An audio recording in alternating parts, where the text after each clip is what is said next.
કેમ છો? જય શ્રી કૃષ્ણ બધાને. તો આજે છે સાતમનો દિવસ, પૂજા કરવાની છે. સવારના 6 વાગી ગયા અને સાડી આપણે લઈ લીધી છે અને નાહી ધોઈને તૈયાર થઈને જવા માટે નીકળી ગયા. બાળકોની એક્ઝામ છે અને તો પણ બધું વહેલું વહેલું કરવું પડે. રાહિલને કહ્યું, પણ રાહિલ તો થોડું વાંચવામાં બિઝી છે. એને કહ્યું કે ચલ દર્શન કરવા. મમ્મી મારે બહુ જ વાંચવાનું છે, પણ દીવાને તો હજી ઓછું છે, સેકન્ડમાં છે, એટલે એને બહુ હરખપદુડી છે દીવા અમારી. હું કરીશ મમ્મી, હું આવીશ. રાતથી બધી તૈયારી કરી મૂકી દે, ત્યાં શું કરવાનું ને કેવી રીતે. ને અત્યારથી જ આપણે બાળકોને આ બધું બતાવ્યું હોય, દેખાડ્યું હોય, તો આગળ જતાં ભવિષ્યમાં બાળકોને યાદ રહે કે હા અમે નાના હતા તે આવી રીતે જતા હતા, પૂજા કરતા હતા, મમ્મી આવી રીતે બધું કરાવતા હતા. તો બાળકોને અત્યારથી આપણા સંસ્કારો આપવા જોઈએ અને શીખવાડવું જોઈએ કે કેવી રીતે બધી અમે તો બધી તહેવારો અને બધું રસમ ને જે હોય બધું કરીએ જ છીએ. કારણ કે બાળકો જોવે અને શીખે આગળ જતાં.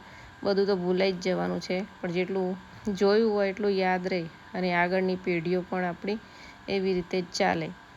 તો આ છે રસ્તો અમારો ગામનો, જ્યાં સીમનો માર્ગ કહેવી છીએ અમે.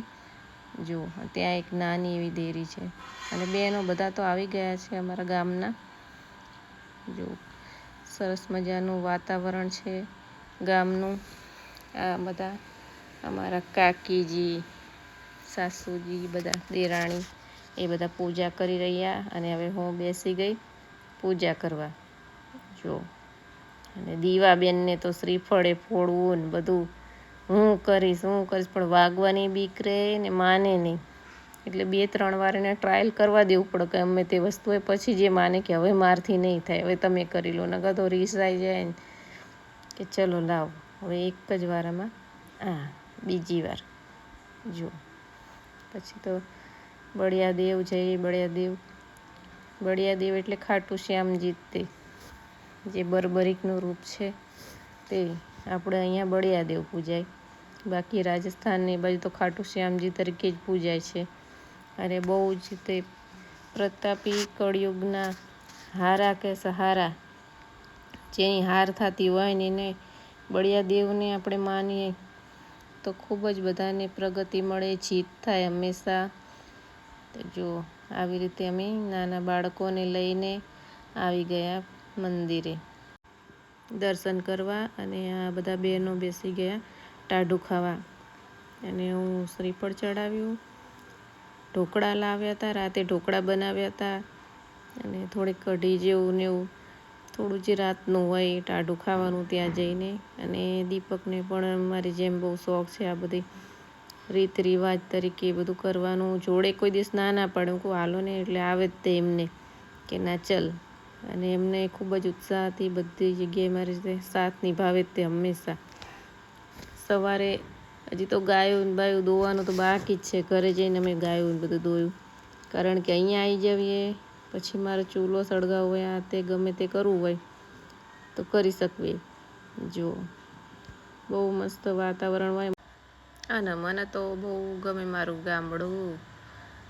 જો અમારા ગામમાં તો નદી, તળાવ, પક્ષી ઘર, રામદેવ પીરની જગ્યા, સરસ સરસ મંદિરો, સ્કૂલો, માધ્યમિક શાળા, પ્રાથમિક શાળા બધું જ આવેલું છે. આંગણવાડી 3 આંગણવાડી છે અને અમે અમારા ગામના સરપંચ છીએ. જો બહુ અને ગામના લોકોનો પ્રેમ પણ અમને બહુ જ મળેલો છે. બધા બહુ ખુશ છે અમારાથી, કેમ કે અમે બધાની જેટલી બને એટલી હેલ્પ કરીએ છીએ. અને કોઈ પણ બીને કંઈ તકલીફ હોય તો કંઈ કહી શકે ખુલ્લા મનથી.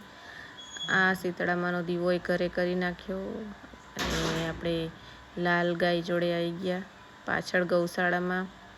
બધા ઊભા થઈ ગયા, જેવા આવ્યા તરત જ તે સામે નહીં તે અમુક બેઠા ને ઊભા.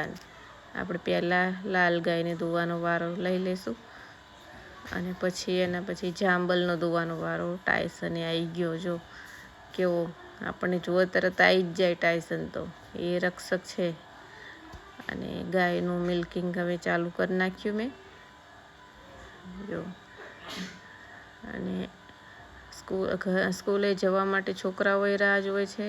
ઘરે અહીંયા બધું આવું કંઈક હોય તો પછી બધું ભેગું થઈ જાય કામ, એટલે મેનેજ કરવું થોડું અઘરું થઈ જાય. આખો દિવસ પછી સરપંચનું કામ હોય, તાલુકામાં જવાનું, આ તે, પછી હું મંડળ હોય ચલાવતી હોઉં, બહેનોનું કંઈ હેલ્પનું હોય, જે હોય કંઈ સાંભળીએ ને કોઈકને કંઈક આપણે મદદ માટે થતા હોય તો સારું.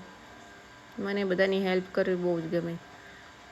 પશુ પક્ષી માણસ ગમે તે હોય, બને ત્યાં સુધી તો બધાને કોઈને ના પાડું, મારથી થતી હોય એ મદદ કરું. બાકી તો પછી ઉપરવાળા ઉપર. દીવાબેન તૈયાર થઈને હાલ્યા આવે, નાસ્તો બાસ્તો કરી વહેલા છૂટી જાય 11 વાગે. અને રાહિલ ગાડીમાં બેસી ગયો, બાય બાય કહીને જાય છે, પગે લાગીને જ જાય બેય જો. અને નીણ કરી નાખી, પાછા ફરીને આવીને પાણી ચોખ્ખું આપી દીધું, નીણ આપી દીધી, નીચેનું બધું સફાઈ થોડી કરી નાખી. અને ડેલો આપણો મોટો તૂટી ગયો છે એટલે વાસીદા બહુ પાછળ નથી નાખી શકતા, એટલે આગળ જમા કરીને પછી 2-4 દિવસે નાખી દેવી. બધા શાંતિથી બેસી ગયા. દૂડું જો આપણું, એનું પાણી ચોખ્ખું આપી દીધું સાઈડમાં, ને પાછું એમાં બધું બગાડ કરે. અને આમને છે રાધુબેનને થોડા ઈતળા થોડા લાગે છે, એવું કંઈક ચોંટ્યું હોય એવું, એટલે આમને પાછા કાલે તાલુકામાં ધંધુકામાં ગયા હતા તો એનું તેલ કંઈક લઈને આવ્યા, સર્ચ કરીને કે કયું તેલ હોય, શું કરવાનું, તરત એક્ટિવ દિમાગ ચાલુ થઈ જાય આમનું કે આનું શું કરવું, પછી વધે ને પેલું થાય ને કરતાં. અને રાજભાઈ માને મેં તો આજે દૂધ ચડાવી દીધું હતું, બાકી હતું ચાંબલનું ચડાવવાનું. જે રાજભાઈમાં પાણી ભરી લીધું.